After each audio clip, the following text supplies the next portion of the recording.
La majorité des gens sont ouverts à ça, à la conciliation famille-travail. Ouais. C'est insécurisant, c'est sûr, mais une façon de peut-être gérer notre insécurité par rapport à ça, c'est de se dire d'abord, c'est quoi mon besoin? Qu'est-ce qui m'aiderait dans mon quotidien? Les proches aidants qui sont ciblés entre 18 et 69 ans, ce qu'on appelle les proches aidants d'adultes, étaient pas nécessairement reconnus autant que les proches aidants d'aînés ou les proches aidants d'enfants. Donc, pour nous, en n'ayant pas de dossier d'ouvert au CLSC, pour nous, c'était difficile d'avoir des services. La chose qui est étonnante là-dedans, Marina, c'est que personne se réveille un matin et dit « Ah, sais-tu quoi, je vais devenir proche aidant. » Non. C'est pas comme ça que ça nous arrive. Bonjour, ici Marina Orsini qui vous souhaite la bienvenue à Des histoires qui résonnent, le balado des proches aidants. Je suis vraiment ravie de vous retrouver dans le cadre de ce balado qui, je pense, vous le savez déjà, me tient énormément à cœur. Je tiens d'ailleurs à saluer l'organisme de l'appui qui nous permet, l'appui pour les proches aidants, qui nous permet de parler de proche aidance, de mieux comprendre le rôle des proches aidants et aussi, ultimement, d'améliorer la qualité de vie des proches aidants. Alors, connaître notre rôle de proche aidant et aussi devenir un proche aidant, c'est une réalité qui touche à tout le monde, ou en tout cas qui va toucher à tout le monde au cours d'une vie. On sera tous tôt ou tard un proche aidant pour un parent, un conjoint, un enfant, une amie, un voisin, un collègue de travail. Et toutes les histoires qu'on partage avec vous à chaque épisode, ils ont tous un dénominateur commun, c'est l'amour. Parce que ce sont de grandes histoires d'amour. Je pense que ça prend beaucoup d'amour, ça prend beaucoup de bienveillance, ça prend beaucoup de don de soi dans notre rôle de proche aidant. Et chaque semaine, c'est des partages de vie, des histoires vécues, des conseils aussi pour mieux améliorer et assumer notre rôle de proche aidant. Vous le savez déjà, beaucoup d'émotions au rendez-vous, beaucoup de conseils, beaucoup de ressources aussi. Ça, c'est important que vous le sachiez. Vous avez beaucoup de ressources comme proche aidant. Aujourd'hui, nous allons parler de travail. En fait, continuer à travailler, même si on devient soudainement un proche aidant. Comment concilier la vie personnelle et la vie professionnelle? Parce qu'on le dit, il faut continuer à payer les factures, il faut continuer à remplir notre frigo, nos hypothèques. La vraie vie, elle, ça continue, ça change pas. Mais comment s'organiser? C'est ça la question. L'équilibre, donc, entre la vie personnelle et professionnelle. Comment aussi aborder notre réalité avec notre employeur? Ça aussi, c'est une étape importante. Et pour en parler, encore une fois, on a une belle brochette d'invités. On accueille Corinne Vachon-Croteau, qui est directrice générale du Réseau pour un Québec famille, qui a mis sur pied Concilivie, qui s'adresse aux employeurs, en fait. C'est comme un coffre à outils aux employeurs pour aider les familles dans le besoin. On va parler aussi à Chantal Tardif, qui a été, elle, proche aidante de son conjoint, Daniel, qui travaille, elle, de son côté, sur un projet de loi fort intéressant, un projet de loi qui concerne la faillite que peut occasionner la réalité d'un proche aidant. On espère que ça va se réaliser. Et mon amie Sonia Benezra, qui est animatrice, on la connaît, mais aussi ces dernières années, elle dit souvent d'ailleurs, c'est comme devenu deuxième maintenant dans ma vie, elle est d'abord une proche aidante et elle est aussi animatrice. Donc, on va parler avec Sonia de sa vie depuis 6 ans comme proche aidante avec sa maman Perla. Alors, je vous souhaite bienvenue à tous, bienvenue au balado des proches aidants.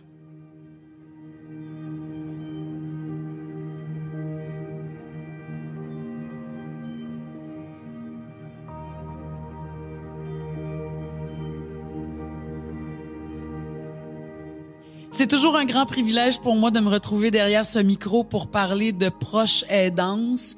Avouons-le, on ne naît pas proche aidant, hein? On le devient malgré nous, je pense, et malgré tout, ultimement. C'est vraiment un grand voyage que celui de devenir un proche aidant. C'est un voyage qui est très exigeant. Moi, je pense que c'est important de mettre les bons mots là-dessus.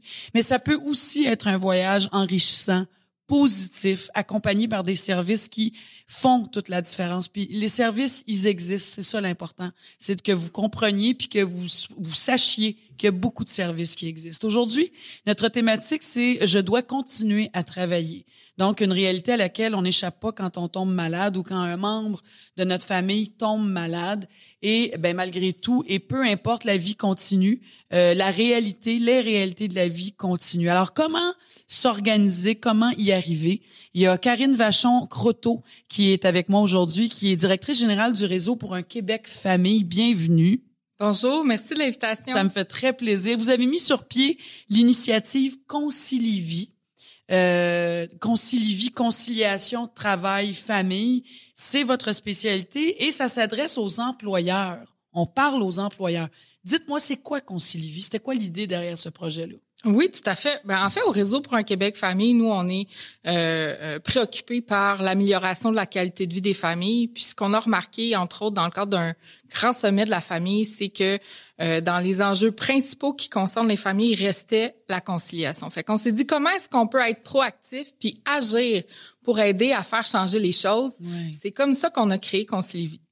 Concilivie, c'est un saut, une reconnaissance en conciliation famille-travail, donc une démarche que les employeurs réalisent pour implanter des mesures de conciliation famille-travail qui est accompagnée par notre équipe. Donc ça, c'est un premier volet. Il y a aussi le volet centre d'expertise. Donc, on documente la conciliation famille-travail. On fait des grands sondages annuels pour suivre aussi l'évolution de la conciliation famille-travail à travers le temps. Donc, de façon générale, là. Oui, définitivement. Ouais. Mais tant du point de vue des employeurs que des travailleurs. Donc, on a des données pour ça. Puis, on mène aussi des travaux pour réfléchir à des solutions. Par exemple, en secteur manufacturier, présentement, on a mobilisé des acteurs pour aller voir concrètement c'est quoi les solutions qui s'appliquent pour tenir compte des réalités de travail qui sont bien différentes de d'autres organisations au télétravail, par exemple. Puis, il faut quand même, quand on regarde les chiffres, là, il y a quand même des statistiques. 55% de la population active sont de proches aidants. Là. C'est énorme. Donc, ça va de soi qu'il faut aider. Puis, il faut préciser aussi que la proche aidance a pas d'âge. Hein, nous, on l'a vu à travers notre balado là, ces 2 dernières saisons. On a de jeunes étudiants qui sont devenus proches aidants de leur maman, de leur papa, une conjointe de 35 ans, 40 ans qui va être proche aidante de son conjoint et ainsi de suite. Je pense qu'on faisait beaucoup le lien auparavant des proches aidants envers nos parents vieillissants, mais c'est pas ça. C'est vraiment là, ça a pas d'âge. Et il faut s'adapter donc à ces réalités-là. Le travail, travail-famille, c'est un écosystème de responsabilité partagée. C'est ça que j'ai lu dans votre document. Ah, complètement. On pense que pour que ça fonctionne, la conciliation famille-travail, il faut vraiment que tous les acteurs de l'écosystème soient de la partie. Donc, si on pense à la sphère la plus macro, on a la sphère gouvernementale. Comment est-ce que nos politiques publiques sont organisées pour qu'il y ait des mécanismes de soutien pour les proches aidants? Ensuite, si on se recentre un peu, comment est-ce que la collectivité offre des services adaptés, adapte ses horaires, par exemple, offre un service de transport qui va faire du sens. Donc, comment la collectivité organise les choses, organise du soutien aussi pour venir en aide aux proches aidants, notamment dans le cadre de la conciliation famille-travail. Si on se resserre encore, ben là, il nous reste 2 sphères. La sphère des employeurs, donc comment est-ce que, comme employeur, je prends ma responsabilité, puis je suis à l'écoute de mes employés, j'offre des mesures, je suis peut-être flexible sur certains éléments. Puis comment dans la sphère individuelle aussi, je m'organise pour faire en sorte que ça puisse être fonctionnel. Donc, c'est vraiment quand l'implication de tous ces acteurs-là sont là, qu'on peut effectivement en venir à des solutions, mais tout le monde doit y mettre du sien pour que ça fonctionne. Absolument, mais je suis curieuse. Est-ce que vous ressentez qu'il y a de l'ouverture au niveau des employeurs? Est-ce que vous avez pu déjà constater un avant et un après? J'imagine, je sais pas, je dis n'importe quoi, je connais pas les chiffres, mais comparé à aujourd'hui, il y a 15 ans ou 20 ans, rien de ça n'existait. Tu travaillais, sinon tu perdais ta job, puis c'était plus carré. Ah oui, Ça a été quoi quelle est votre l'étude de l'évolution, si on veut? Ben, on la voit, l'évolution, notamment parce qu'il y a un changement de valeur avec les jeunes générations. Donc, les employeurs n'ont pas eu le choix de s'adapter. La relation au travail est plus ce qu'elle était auparavant. Puis, plus concrètement, proche de nous, on a des données qui nous montrent aussi l'effet de la pandémie sur cette évolution-là. Ça a été, je dirais, une façon de se propulser en avant, probablement plus rapidement. À puissance 1 million, là. Notre dernier sondage réalisé auprès de 1000 employeurs, c'est Léger qui réalise l'étude. Donc, tu sais, c'est quelque chose de fiable, de sérieux. Nous indique que c'est 50% environ des employeurs qui ont adapté leurs pratiques de conciliation famille-travail dans le cadre de la pandémie. Puis de ces 50%-là, c'est 85% qui veulent maintenir dans le temps les pratiques. Donc, on voit vraiment qu'on est en train de vivre une transformation durable du monde du travail pour tenir compte des besoins. Puis là, conciliation famille-travail, incluant évidemment la réalité de proches aidants. Et vous travaillez, Corinne, avec quel type d'entreprise? Oui, ben On a plein de types d'organisations qui s'intéressent à la conciliation famille-travail. Donc oui, des entreprises plus de bureaux, des entreprises professionnelles, on a des entreprises en technologie de l'information, mais on a aussi des entreprises du secteur manufacturier, du transport. C'est vraiment très, très varié, de tailles différentes, syndiqués, non syndiqués. Donc, c'est possible dans tous les milieux. Il peut y avoir certes des obstacles différents parce que, bon, des fois, on a des contraintes de travail qui sont plus difficiles à contourner pour permettre de la flexibilité, par exemple. Mais c'est quand même possible dans tout type de milieu de trouver des alternatives. Puis une des clés pour ça, c'est de consulter ses employés pour savoir c'est quoi les besoins. Il y a une question qui me vient en tête, Corinne. Moi, je suis proche aidante. J'ai besoin de conseils. Comment, vous êtes une spécialiste de la chose. Comment je peux concilier travail-famille en tant que proche aidante? Je pense qu'un des éléments importants, c'est d'ouvrir le dialogue avec son employeur. Donc, de pas hésiter d'aller nommer les choses, de parler de notre réalité. Je pense on a peur des fois. Hein? Des fois, on a peur, mais tu sais, il faut se dire que la majorité des gens sont ouverts à ça, à la conciliation famille-travail. Ouais. C'est insécurisant, c'est sûr, mais une façon de peut-être gérer notre insécurité par rapport à ça, c'est de se dire d'abord, c'est quoi mon besoin? Qu'est-ce qui m'aiderait dans mon quotidien? Puis souvent, on va être la meilleure personne pour trouver des solutions qui vont tenir compte à la fois de nos besoins personnels bien particuliers, puis de la réalité de travail, parce qu'on est les experts de notre travail au quotidien aussi. Donc, on sait des fois où on peut aller chercher une certaine marge de manœuvre, des fois même plus que notre gestionnaire. Donc, de réfléchir comme il faut, puis d'arriver avec une proposition de solution. Souvent, on s'assure que l'autre va être en mode peut-être un peu plus réceptif si on fait pas juste exposer un problème. C'est ça, exactement. Dire, j'ai pas pensé à des solutions. Là. Voilà. Puis on peut penser aussi à des solutions différentes en fonction du type de problématique ou d'enjeu qu'on vit par rapport à notre travail. Donc, on peut avoir des besoins qui sont très, très ponctuels. Demain matin, j'ai un rendez-vous, je dois m'absenter. Des horaires, hein, c'est souvent ça. Oui, c'est souvent les horaires. Donc, ça peut être très, très ponctuel. Ça peut être aussi de nature temporaire. Je vis une situation qui est particulière, qui, je sais, va durer peut-être 3 mois parce que, il y a une maladie qui est survenue, je dois prendre en charge, il va y avoir des traitements où ça va être plus intense. Donc, on peut avoir des solutions qui vont être temporaires, une réduction des heures de travail, par exemple, ou un réaménagement de l'horaire pour une durée de temps déterminée. Puis, il peut aussi avoir des aménagements permanents. C'est impossible pour moi de continuer à travailler 5 jours. Peut-être que ça serait 3 jours semaine, puis ça sera permanent. Puis l'employeur peut aussi trouver son compte, peut-être en embauchant une autre personne à temps partiel qui pourrait avoir des compétences complémentaires aux notes. Donc, vraiment, de réfléchir en termes de solutions pour avoir quelque chose à proposer à notre employeur. Je pense que ça peut être, dans le fond, une approche gagnant-gagnant. Oui, puis souvent, dans les entreprises, comme vous le dites, ça a évolué. Là, les approches sont beaucoup plus humaines. On est rendu là dans notre société aussi. Êtes-vous capable de me donner un exemple du travail, là, sans nommer une compagnie en particulier, mais cette compagnie-là a fait appel à vous, vous a dit quoi et ça a été quoi votre intervention? Quel type d'intervention? Oui, je peux vous parler d'une organisation en prévention incendie. Okay. Eux, au départ, ils se disaient ça s'applique pas vraiment à nous, la conciliation famille-travail. Là, on a des techniciens sur la route, on n'est pas en télétravail. Je vois pas comment on pourrait. Puis ils ont commencé à faire la démarche. La personne responsable du dossier, évidemment, a un grand poids parce qu'elle joue un grand rôle elle a un grand leadership, en fait, pour... Ça part d'une personne, oui, ça en prend une qui va dire « Non, moi, je crois à ça », puis on va au moins aller voir ce que ça veut dire. Exactement. Ouais. Donc, bref, elle a fait une belle mobilisation des gestionnaires, tout ça. Les employés ont répondu à un sondage de consultation pour voir où étaient leurs besoins. Puis là, tranquillement, l'idée a fait son chemin. On a discuté de types de mesures qui pouvaient être applicables, puis tout ça. Puis finalement, le projet a été un succès. Ils ont implanté un bon nombre de mesures. Les employés étaient tellement fiers de leur organisation. Ça les a mobilisés encore plus. Peut-être des exemples concrets qu'ils ont continué à mettre en place. D'ailleurs, les gestionnaires se sont fait ce projet-là. Il y a un gestionnaire qui devait changer sa flotte de véhicules.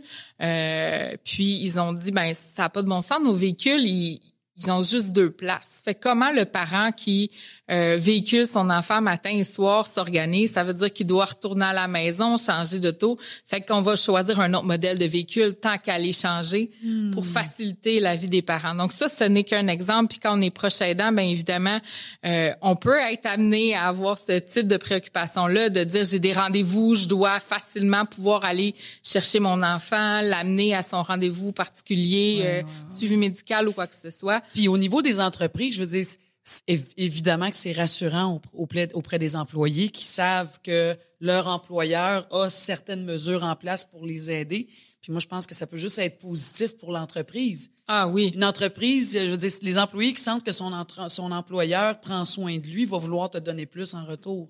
Oui, puis ça, c'est prouvé. On a des chiffres quand on demande aux parents travailleurs puis aux proches aidants, c'est quoi l'impact que ça a chez eux, l'ouverture de leur employeur. Ben, à 90%, ils nous disent que ça a un impact important sur leur satisfaction au travail, 89% sur la motivation, puis 85% sur la probabilité de rester plus longtemps à l'emploi. Tu te sens respecté. Voilà. Puis dans un contexte de pénurie, on serait bien mal placé de passer à côté de cette opportunité-là de fidéliser nos employés, alors que le coût du roulement de personnel, là, c'est très, très élevé. Pour remplacer quelqu'un qui quitte, c'est de 30 à 200% du salaire annuel de la personne que ça va coûter en frais directs et indirects. Donc, il y a même des économies. À zéro, en tout cas, l'information. Oui.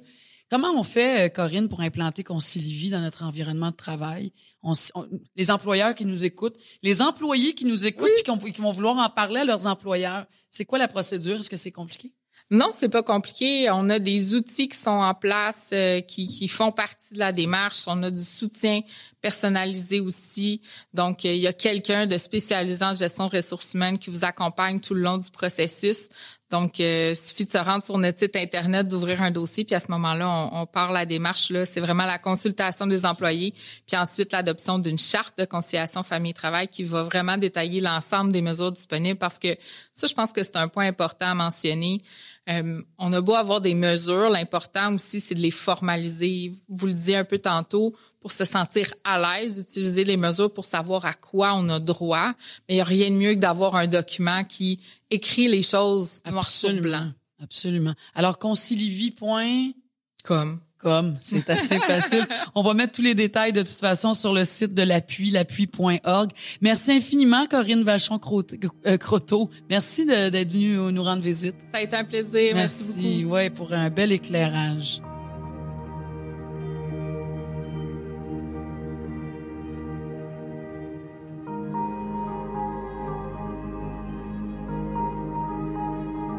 Depuis 2015, Chantal Tardif est devenue, bien malgré elle, la proche aidante de son mari Daniel, qui a reçu un diagnostic de myélome multiple, donc un cancer du sang, multiplication des globules blancs. J'ai fait une petite recherche dans ce cas-ci.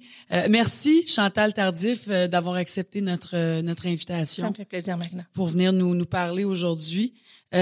Vous avez été donc, vous avez vécu de très près. Je pense qu'aujourd'hui, votre mari va bien. Oui. Ça, c'est la belle nouvelle. Là, on n'est plus dans ça. Mais veut pas, vous avez vécu plein de choses là-dedans. Ça transforme une vie. C'est des grandes leçons de vie aussi.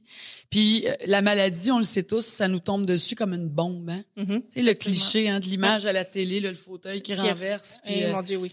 Autant pour la personne à qui on annonce un diagnostic qu'à la famille. Hein? Quand une personne est malade, c'est toute la famille qui est malade. Oui. Vous avez dû lâcher votre travail. Parlez-moi un peu de votre expérience de proche aidante quand c'est arrivé ça en 2015. 2015, exact. J'avais un employeur qui a été super gentil, qui a adapté mon poste de travail en conséquence que je pouvais m'absenter des semaines ou des jours, ou peu importe. Ouais. Fait que j'ai été quand même assez choyée sur ce côté-là. Donc, je me sentais pas comme mal pris et mal à l'aise d'appeler pour dire, je peux pas, mon chum me file pas, faut que j'aille à l'hôpital. Ah, oui. Fait que c'était plus facile de cette façon-là. Donc, j'ai travaillé, j'ai arrêté, j'ai travaillé, j'ai arrêté. Mes employeurs ont été à l'écoute, ils ont décidé de m'aménager un poste complètement spécialisé pour moi, à l'extérieur du bureau aussi. Donc, j'étais dans une pièce complètement à part pour pas dire si je rentre pas travailler, je désorganise toute la réception en avant et tout ça. Fait des fois, c'est un effet domino. Hein? Oui. Toi, t'es pas là, puis voilà. Tout le monde paye Exactement. pour. Là, Donc, on a créé un poste exprès pour que si je suis pas là, personne n'est dans le pétrin parce que je suis pas là. Donc, ça vous a permis de continuer à travailler, d'avoir un revenu pour payer l'ergo et tout ce dont vous n'aviez pas accès. Là. Selon les heures que j'étais disponible. Là, si mon chum avait un rendez-vous à 2h, ben, je travaillais jusqu'à midi. Puis, il était comme pas mal libre là-dessus. Là. Et j'ai eu une bulle en 2019 et je suis retournée à l'université à distance, donc à l'Université Laval, et je fais un bac multi pour aller aider les prochaines. Fait que vous, à travers ça, vous avez décidé de retourner sur les bancs d'école. Entre minuit et 2h. C'est quand même extraordinaire.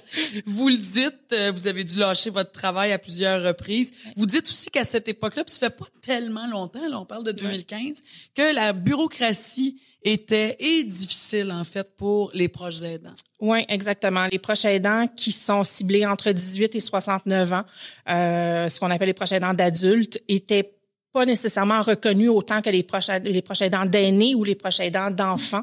Donc, pour nous, en n'ayant pas de dossier d'ouvert au CLSC, pour nous, c'était difficile d'avoir des services. Donc, on tombait en bas de la liste des proches aidants d'aînés et compagnie parce que c'était comme pas nécessairement reconnu.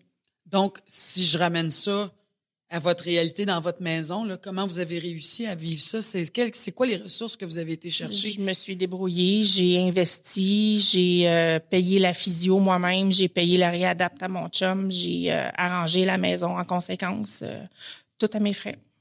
Ah oui, hein, ça, c'est sûr que ça peut... ça va vite, la facture. Oui. Vous dites qu'il y avait peu, en tout cas, à ce moment-là, puis tout ça, c'est relatif, évidemment, là, mais vous dites qu'il n'y avait pas beaucoup d'ouverture au CLSC, les listes d'attente étaient longues. Exact. Ça, c'était votre réalité aussi. La confusion des rôles, vous avez soulevé ça, je lisais ça dans la recherche. Vous avez vécu ça, vous, la confusion des rôles. Fait qu'est-ce que ça veut dire quoi, la confusion des rôles dans votre cas? La confusion des rôles veut dire le rôle de l'épouse, le rôle de la proche aidante, de l'infirmière, de la pharmacienne, du médecin, de la maman, de l'ado qui commence le secondaire. Donc, la transition primaire-secondaire, fait que là, j'ai le rôle de la maman de l'ado qui doit la sécuriser parce qu'elle s'en va dans le grand monde. Elle est en sport-études. Le chum est à l'hôpital. Bref, entre minuit et 2h.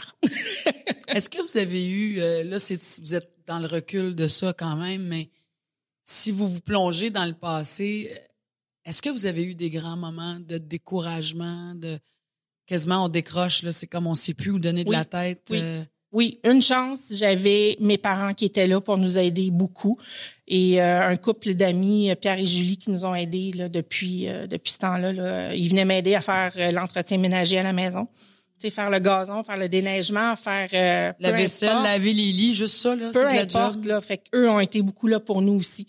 Fait que ça m'a donné un coup de pouce, mais des moments de découragement, il y en a eu et il y en a encore. Parce que même ça, je pense que en tout cas, les gens, en général, on a de la misère à demander de l'aide. Hein? On a de la misère aussi à en recevoir. On veut pas déranger.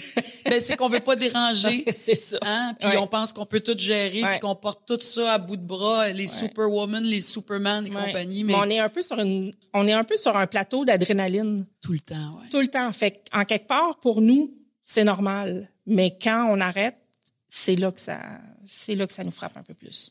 Problème financier aussi, veut pas, vous avez dû rencontrer ça, vous le dites, j'ai déboursé moi-même pour ci, j'ai déboursé moi-même pour ça. Ça s'est traduit comment? Ça a été quoi cette réalité-là? Ça s'est traduit en fait que, mon chum, on a été chanceux, il y avait les assurances collectives, mais le temps que l'arrêt de travail, le chômage embarque pour les 16 premières semaines et tout ce qui s'est en suivi, on est obligé de faire une proposition du consommateur. On n'a pas pu s'en sauver. C'était trop élevé, là. Donc, proposition du consommateur, ça veut dire... C'est une mini-faillite, mettons. Okay. Donc, notre dossier est entaché pour les 7 prochaines années.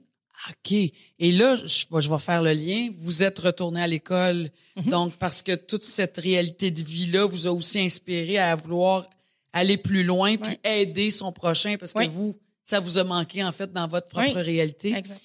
Mais vous êtes retourné donc à l'université en... Là, j'ai un certificat en droit, en travail social et un bac sur mesure. Et ça vous a amené à travers votre mini-faillite à travailler sur un projet de loi qui vise à effacer, à nettoyer la dette d'une faillite d'un proche aidant. Ben, c'est pas nécessairement nettoyer la dette. On va absorber notre dette. On n'a pas le choix. On a passé par là. Tu sais, même si c'est pas de la mauvaise gestion, on a passé par là. Mais moi, ce que je veux, c'est que dans notre CV financier, là. Oui, quand on fait le Moses de bureau de crédit, là, ben que ça apparaisse pas parce que on est dans un monde avec la COVID, veux pas. Tu as besoin de te louer un appartement, il y a une enquête de crédit. Tu as besoin de peu importe, n'importe quoi, il y a toujours une enquête de crédit. Donc, on se fait tout le temps buter sur une porte parce que notre crédit est pas bon à cause de la maladie. C'est ça. Puis vous dites que c'est pas une question, c'est pas de la mauvaise gestion, là, mais il y a une honte reliée à ça. Il y a beaucoup, c'est un sujet qui est très tabou, effectivement. Et là, on en est où par rapport à ce projet-là qui, je trouve, c'est vraiment un super bon projet parce que je suis convaincue que les gens qui nous écoutent, pour plusieurs, en tout cas, se reconnaissent là-dedans, là. Beaucoup. Soit qu'ils l'ont vécu, la mini-faillite, ou sont sur le bord de la vivre. Et donc, de sentir qu'il y a quelqu'un qui a fait comme à ta minute, là, on veut pas, on peut trouver un moyen d'enlever ça de notre CV. Selon mes recherches pour mon projet de loi, un Canadien sur 3 fait faillite ou une protection du consommateur à cause de la maladie. C'est quand même beaucoup. Ouais. C'est quand même beaucoup. Donc, le projet de loi, lui, c'est quoi les grandes lignes, là? Qu'est-ce que vous dites dans ce projet-là? Pour l'instant, c'est ça. Pour l'instant, c'est ce que je voudrais qu'il arrive, mais avec le gouvernement, on sait que c'est un peu plus compliqué, un peu plus long. C'est pas déposé encore, Non, pas encore. Pas encore. On est encore à la phase embryonnaire, mais... Puis êtes-vous un regroupement? Êtes-vous un groupe de personnes? Êtes-vous tout seul là-dedans? Je travaille avec un des sénateurs qui est en poste à Ottawa. Et puis, on est en train de travailler le projet pour pouvoir le présenter par la suite.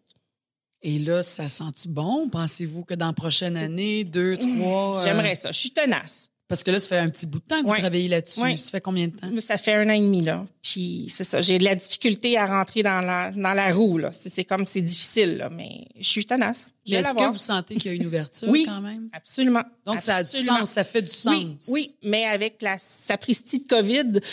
Ça, c'est clair, là, que ça a tout changé. On se fait toujours tasser. Tu sais, il y a toujours quelque chose de plus important. Mais quand on vit le moment présent, pour nous, c'est important. Donc, il y a de l'espoir, là. Ça a du sens, tout ça, pour bien du monde. Puis pour bien du monde en politique. Exact. Si vous aviez des conseils en terminant à partager avec nous dans votre expérience de proche aidante, de femme active pour les proches aidants, ce serait quoi vos conseils? Vous l'avez vécu de très près? Oui, effectivement. Moi, je dirais de pas lâcher, d'aller chercher de l'aide au niveau mental, au niveau social. On a besoin de voir des gens. On est toujours enfermé avec le patient. Donc, de sortir, de faire des activités, de prendre du temps pour soi, c'est important, ce que j'ai pas fait. C'est ce que j'allais dire. Là, vous le dites, mais avez-vous réussi à le faire, vous? No. C'est ça. Pas du tout. Mais ça veut dire quoi, prendre du temps pour soi? Juste prendre un bon bain chaud le soir, fermer la porte, dire « Je suis pas là. » Je reste dans le bain pendant 1 heure, là. Et, tu sais, achalez-moi pas, je suis pas là. Je décompresse. Ouais. Un massage, aller magasiner, aller, peu importe. Juste changer d'air, changer d'idée. Oui, exact. Mais c'est quand même difficile à faire. Parce qu'à travers la proche aidance aussi, on est tellement impliqués. Voilà. Que je pense aussi, dans mes souvenirs, mais de bien du monde, hein, si t'es dans un moment où tu vis beaucoup de plaisir, ben tu vis de la culpabilité parce que tu te dis je devrais. C'est un travail en fait. Puis on peut se faire accompagner. Moi, j'avais consulté une psychologue à l'époque avec ma mère parce que je sentais que j'étais comme mal équipée pour gérer ça. Tranquillement, pas vite, ça commence à enclencher ça. Ben, Chantal Tardif, on va vous suivre de près parce que je trouve ça vraiment génial, cette idée de projet de loi, puis on souhaite collectivement de tout cœur que ça se réalise. Ah oui, ça enlèverait un gros poids sur les épaules des patients et des familles. Ça fait plaisir de savoir que votre mari Daniel va bien. Très bien. À la prochaine. Merci Marina. Merci à vous. Bonne journée.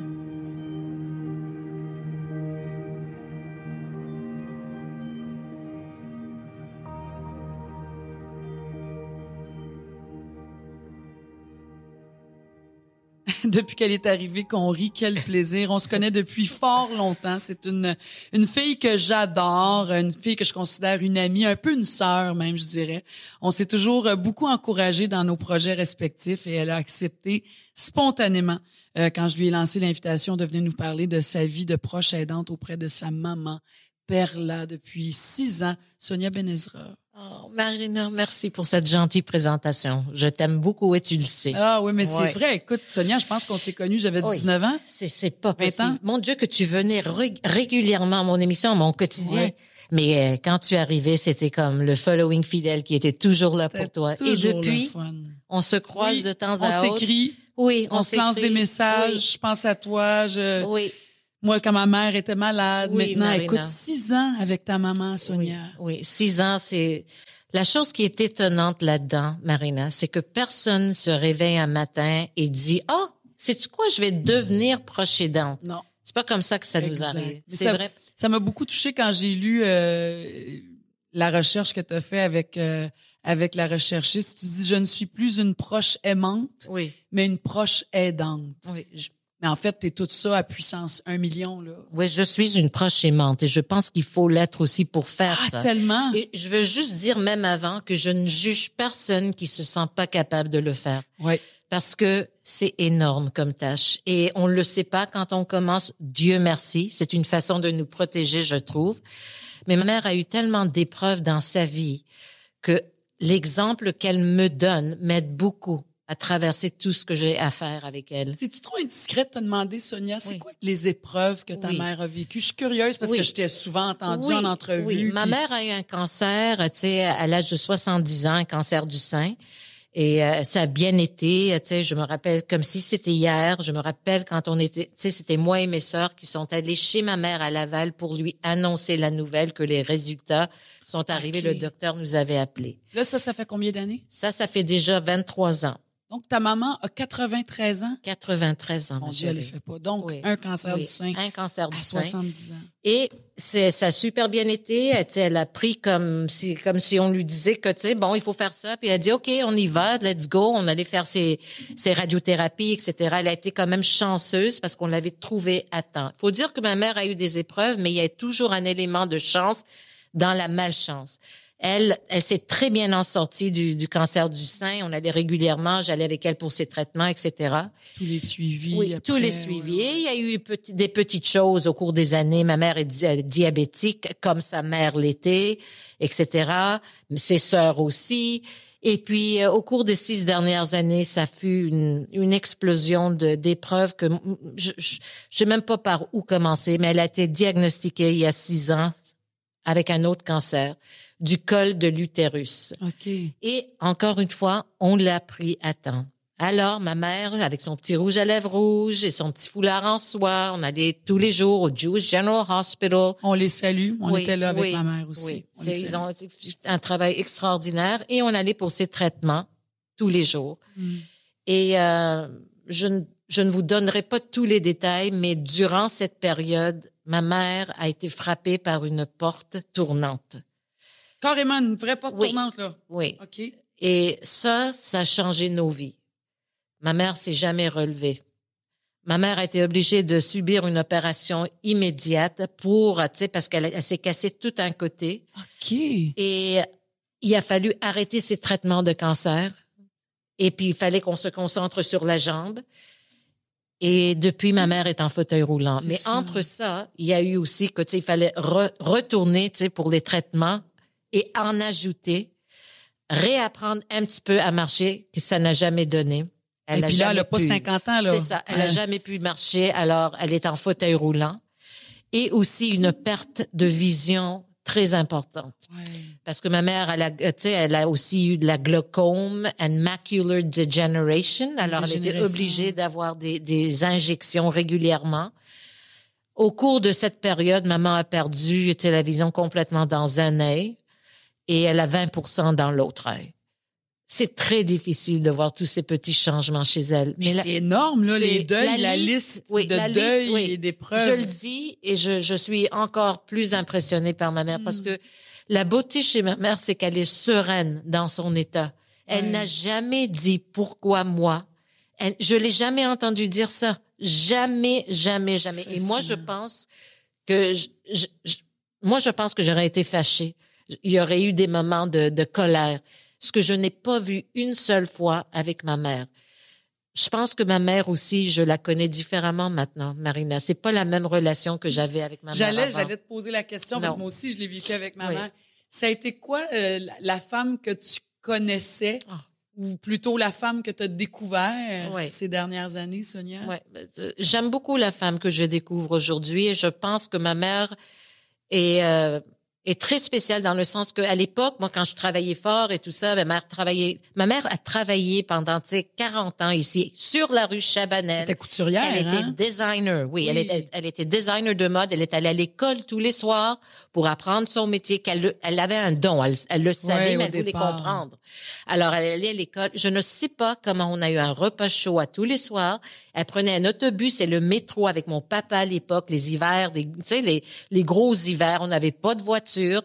Je regarde ce qu'elle a vécu, je dis, je sais pas comment elle a réussi ça. Alors, ma mère a été toujours une femme indépendante dans le sens que, elle allait faire ses courses toute seule. On l'a laissée à Laval parce que nous, on commençait nos vies au centre-ville, travaillait, etc. Donc, je pensais pas trop à son quotidien. Mais je sais qu'elle a senti une solitude énorme quand mon père est parti, parce que mon père est décédé très jeune, à 56 ans, et ma mère est restée veuve à 49 ans. Elle a jamais refait sa vie. Elle ne voulait pas. Puis depuis, on est rendu 5 filles au lieu de 4. Tu sais, ma mère, mon père ont eu 4 filles, mais quand mon papa est décédé, on était une gang de 5 filles. Et ma mère était toujours comme stressée. Il y avait toujours, inquiète pour tout le monde. Elle a dit, va-tu arriver? Oui, non, pas juste, mais elle est stressée s'il y avait quelque chose qui n'allait pas pour une de nous. C'est comme, dans ma famille, Marina, si quelqu'un a mal à la tête, tout le monde a mal à la tête. Je connais un peu la dynamique de ta famille. C'est pas normal. Je l'assume. Oui, mais il reste que c'est une famille exceptionnelle. C'est une famille exceptionnelle.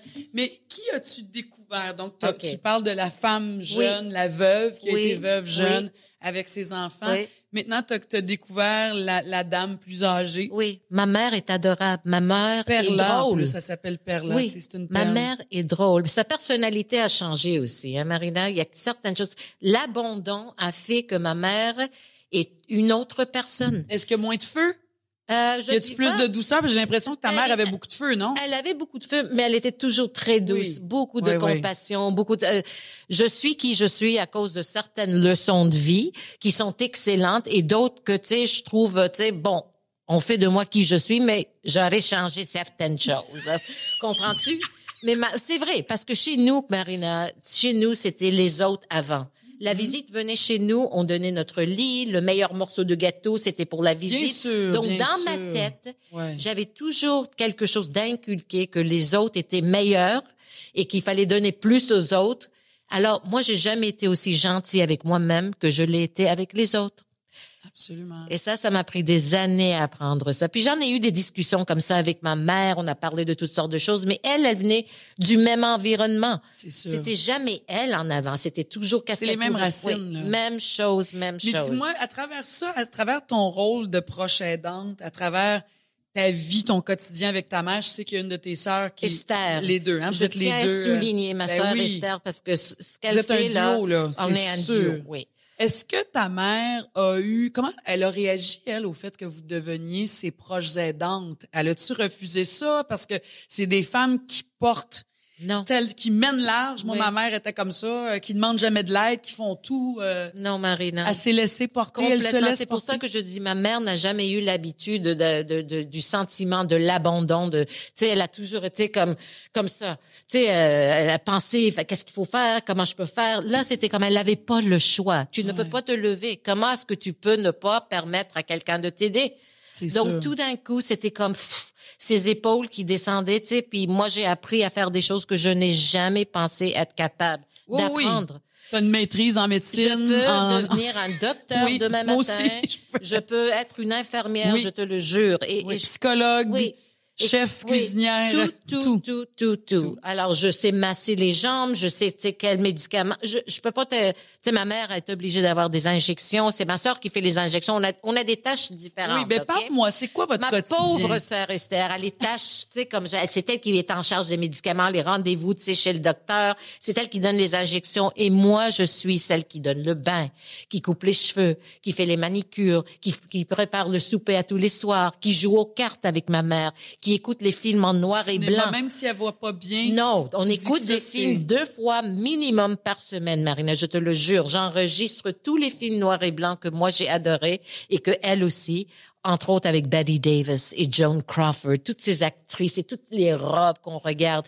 Et je décris à ma mère ce qui se passe sur l'écran, puis là, elle essaye de focusser, puis elle réussit quand même. Mais il faut que je sois à côté d'elle.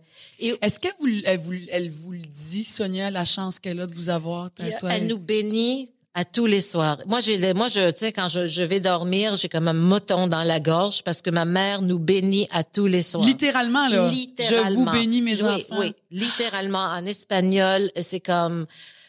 Il y a des moments... J'ai vécu des moments aussi très difficiles parce que la journée où ma mère m'a dit pour la première fois... Là, je vais pleurer. Shit. Quand elle m'a dit qu'il va falloir... Pardon. Que j'apprenne à l'aimer moins. Je t'ai déjà entendu dire ça. Ça, c'est quelque chose qui t'a beaucoup marqué, hein, d'entendre ça. Hein. Puis en même temps, elle sait que ça changera impossible. Jamais. Ben, I go, hello, maman. Je dis, oui, maman. Mais ça m'a bouleversée. Et cette phrase reste avec moi parce que je sais qu'il y en a qui détestent quand on dit qu'on devient un petit peu le parent de la personne. Mais dans mon cas, c'est vraiment, vraiment ça. Ça a été ça, moi aussi. Et ma mère est rendue un petit peu plus enfant aussi. Elle est cute, elle s'amuse, elle rigole, ce que je n'ai jamais vu ma mère faire avant. On a beaucoup ri, nous, vous autres aussi, hein? On s'est chicané, on s'est obstiné, on s'est confronté, on a ri, C'est comme, je la laisse aller, je ris, j'écoute de la musique avec elle à tous les soirs. Donc, c'est des moments quand même très précieux. Et je sais qu'avec le temps et avec le recul, le jour où elle partira, je sais que je vais regarder cette période dans ma vie comme étant la plus difficile, mais la plus précieuse que j'ai jamais vécue. Et ce que les gens ne comprennent pas, je sais que les gens te demandent la première chose, c'est quoi? Elle a quel âge? Alors, aussitôt que je dis 93 ans, tu sais, la réaction, c'est 93 ans, tu sais, elle a fait de sa vie. Je sais, mais ça rend pas son départ plus facile. Je sais que... Même si on le sait qu'en principe, nos parents devraient ou vont partir avant nous, tant qu'on n'a pas fait face à cette réalité-là, on ne sait pas c'est quoi. Moi, Sonia, quand ma mère est morte, là, je te jure, là, c'est la relation que j'avais avec ma mère. Oh my God. Je te jure, dans mon cœur d'enfant, j'étais une petite fille, moi, c'est ma mère. Le jour où ma mère est décédée, c'est le jour où j'ai compris que l'éternité n'existait pas. C'est horrible. Pensez à ça, là, on dirait que moi, tant que ma mère, elle vivait, c'est comme si l'éternité existait. Oui, et je comprends. Puis je suis une adulte, là. Oui. Puis ma mère, ça fait 8 ans qu'elle est décédée. J'étais une adulte quand...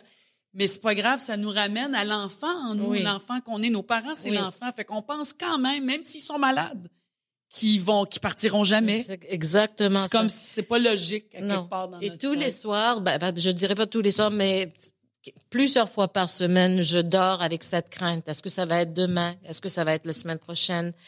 Et mais c'est pour ça qu'il faut savourer chaque instant. Oui. On le dit dans la vie, en général, on devrait savourer chaque instant. Je le fais, mais l'attachement aussi a changé. Je suis beaucoup plus attachée à ma mère, qui va rendre le tout beaucoup plus difficile après. J'allais te dire, est-ce que tu trouves qu'à travers ce chemin-là, ce voyage-là dans ta vie depuis 6 ans, est-ce que tu as appris à mieux aimer? Je vais te dire, je aime entièrement, complètement, avec tout ce que j'ai. C'est pour ça que quand ma mère m'a dit, il va falloir que tu apprennes à aimer moins, c'est impossible pour moi. Ouais. Mais je n'ai jamais été aimée comme moi j'aime. Ça, je le sais. Ça, c'est OK. Mais moi, c'est que j'azère. Il faut, tu sais, quand même. On prend des petites... Oh, c'est OK. Tu sais, on va prendre des petites pilules avec ça, là, parce que je suis trop, des fois. C'est comme, mais je suis là, disponible, et on sent mon amour. Je le sais. Je le donne ouvertement. Oui, je savoure. J'aime aimer. Ouais. J'adore aimer. Absolument. Et la chose que j'aimerais souligner, c'est que, tu sais, les gens te disent, comme je te disais tantôt, tu sais, 93 ans, là, tu sais, ben chanceuse, elle a fait sa vie. Oui. Je suis tout à fait d'accord. Mais ça s'annule tout ça. Quand on a un enfant, on accompagne cet enfant vers l'autonomie. Et quand on est proche aidante pour un parent ou un mari, on l'accompagne vers la fin. Donc, cette tristesse nous habite aussi. Avec toutes ces joies, tu sais qu'est-ce qui s'en vient et c'est comme très difficile. Moi, je pense à moi après des fois et je ne sais pas comment je vais aller, Marina. Mais tu sais, je peux te dire par expérience que on est incapable de s'imaginer après. Non. On voit toujours le pire. Mais moi, je te dirais qu'à travers ça, on se découvre, puis ton père est décédé, tu l'as vécu, mais tu as un autre rapport avec ta mère. On se découvre des forces insoupçonnées. Et j'irais jusqu'à te dire, et Dieu seul sait à quel point ma mère, elle me manque depuis 8 ans et demi, la vie continue malgré tout. Et ultimement, je te dirais, c'est tant mieux. Oui. Et c'est tant mieux. Parce que ça serait impossible de survivre autrement à ce départ-là, à cette peine-là, à ce vide-là qu'on a vécu. Oui. Notre thématique aujourd'hui, on parlait de concilier travail-famille. T'es une animatrice, Oui. toi, Sonia. Oui. Mais là, t'as comme fait, non, moi, ça a été inversé. Je suis d'abord une aidante Oui. et je suis une animatrice Oui. en deuxième. Oui. Donc, t'as refusé des contrats. Quand tu prends des Oui. contrats, ils sont beaucoup plus courts, plus petits. Oui. À Oui. cause de ta réalité C'est pas d'aidante. juste ça, mais j'avais peur aussi de dire que j'étais proche aidante au départ, parce que la Ouais. réaction n'est pas pareille qu'aujourd'hui. Avec tout ce qu'on a traversé avec les CHSLD, le virus, cette pandémie, je pense qu'on n'a plus le droit de ne pas voir ce que c'est d'être proche aidante et la nécessité dans notre société qui est vieillissante. Mais quand j'ai commencé à faire ce que je suis en train de faire, je le disais pas. Oui, je prends soin de ma mère, je l'aide, mais j'ai jamais utilisé le terme proche aidante parce que j'avais peur que les gens allaient réagir. Ben là, tu sais, elle va pas être disponible. C'est ta mère. Elle va ouais, pas je être serais plus disponible. disponible, Tu sais, mais- c'est comme... Et je me suis fait dire, ouais, mais est-ce que tu vas être capable de faire... Alors, je me sentais, il y avait un certain stress, et tu sais, Imagine, j'avais peur de le dire, mais une fois que j'ai vu l'ampleur de cette tâche que j'avais, je ne pouvais plus ne pas le dire. Et je me suis rendu compte qu'après 30 ans, où j'ai toujours dit, qui êtes-vous, Madame Bélezra? Je disais, je suis une animatrice. Là, la première chose qui sort de ma bouche, c'est je suis une proche aidante. Et quand j'ai arrêté d'animer à tous les jours aussi, il a fallu que j'analyse qui j'étais à part d'être une animatrice. Je suis une sœur, je suis une amie, je suis une femme, je suis une tante, je suis une rêveuse, toutes sortes de choses. Mais aujourd'hui, la première chose que je dis, je suis proche aidante parce que c'est vraiment la chose la plus demandante dans ma vie en ce moment. C'est très, très exigeant. C'est ça. Puis on porte 1001 chapeaux. Puis c'est Oui. pour ça que c'est important d'aller chercher de l'aide. Parce qu'il y en a de l'aide, puis on peut pas les porter, tous ces chapeaux-là. C'est impossible parce qu'on s'épuise. Il y en a, tu sais, dépendamment de l'âge, mais les couples âgés, il y en a qui meurent. Ça, c'est horrible. L'aidant, je le dis souvent, l'aidant va mourir avant l'aider. Oui. Alors, il faut être entouré, il faut accepter. Tu as la chance d'être avec ta sœur. Je en suis duo, avec ma sœur. Et même à ça, c'est Et exigeant. tu deux sais. autres sœurs qui viennent régulièrement parce que, tu sais, nous, on habite à côté de maman. Mais c'est très difficile, Marina, parce que avec ma mère, c'est pas juste mental, c'est physique. Quand quelqu'un est dans un fauteuil roulant et est complètement dépendante sur toi pour se lever du lit, sortir du lit, sortir de sa chaise roulante, la mettre dans le bain, l'amener à la toilette.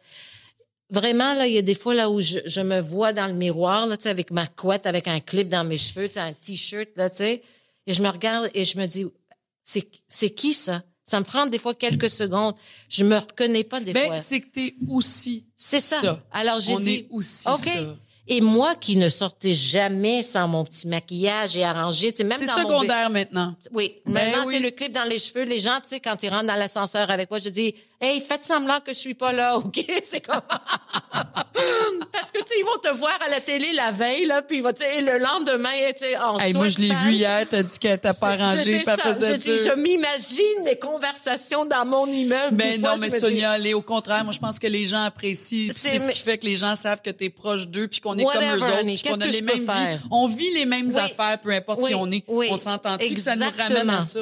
Exactement. Merci. C'est tout? C'est tout. Mais non, je veux pas Je partir. sais, on aurait pu Oh. continuer, mais on te réinvitera. Merci d'avoir merci accepté. à toi, Marina. Est-ce que tu Merci. me promets que tu vas embrasser Perla? Je te promets, parce que aussitôt que je suis partie aujourd'hui... Elle savait que tu t'en venais me rejoindre. Oh, elle m'a dit, oh, Marina, quelle bonne, belle fille. Voilà ce que ma mère a Merci, dit. ma belle Sonia. Ouais. I love you. Love you more, honey. Merci.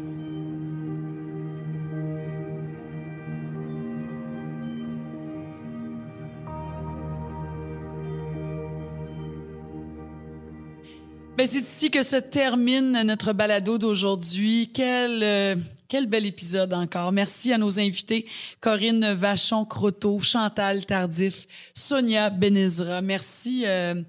C'est toujours un privilège de recevoir les invités. Quand on tombe dans le plus personnel, le plus intime, c'est vraiment... les gens nous ouvrent leur cœur, nous laissent rentrer dans les tiroirs de leur vie, puis je pense qu'on en bénéficie tous à quelque part. En tout cas, j'espère que les histoires d'aujourd'hui ont su résonner en vous. Vous pouvez aller évidemment sur le site Internet de l'appui.org pour consulter tous les documents, en fait, des sujets qui ont été abordés aujourd'hui. Il y a beaucoup d'informations complémentaires pour vous aider. J'aime vous rappeler aussi que si vous avez... vous vous êtes peut-être reconnu aujourd'hui, vous avez peut-être reconnu quelqu'un dans votre entourage, un proche, donc, qui vit un peu la même situation. N'hésitez pas à contacter Info Aidant par téléphone au 1-855-852-7784 ou si vous pouvez nous écrire via le courriel info-aidant@l'appui.org. Les conseillères sont là pour vous accompagner, vous guider, vous écouter aussi. C'est aussi une ligne d'écoute. Je pense que des fois, on a juste besoin de ventiler pour aller comme valider, je suis normal de me sentir comme je me sens aujourd'hui, puis que des fois, ça déborde et c'est normal, on est des humains. Faut pas l'oublier. Et donc, ces gens-là sont là pour nous accompagner, sont là aussi pour nous orienter vers les services qui existent dans notre région, partout au Québec. L'appui, c'est ça. Ils sont là pour vous appuyer, en fait. Vous pouvez aussi témoigner de votre expérience aussi via le appui-balado.ca et ça va nous faire vraiment un grand plaisir de vous lire et vous pourriez même être invité sur le plateau ici à jaser de votre expérience de proche aidant, à nous raconter c'est quoi votre réalité ou ça a été quoi votre réalité et votre expérience. Dans le prochain épisode, on va parler de la culpabilité. La culpabilité qu'on vit comme proche aidant, comment il y a des pensées négatives souvent qui surgissent. Comment gérer ces pensées négatives-là? Les pensées qu'on s'inflige aussi, on se juge beaucoup à travers ça. Beaucoup à parler à ce sujet-là. Alors ici, Marine Orsini, je vous dis merci d'avoir été là. Rendez-vous la prochaine fois. J'espère que vous y serez et prenez soin de vous aussi. À bientôt.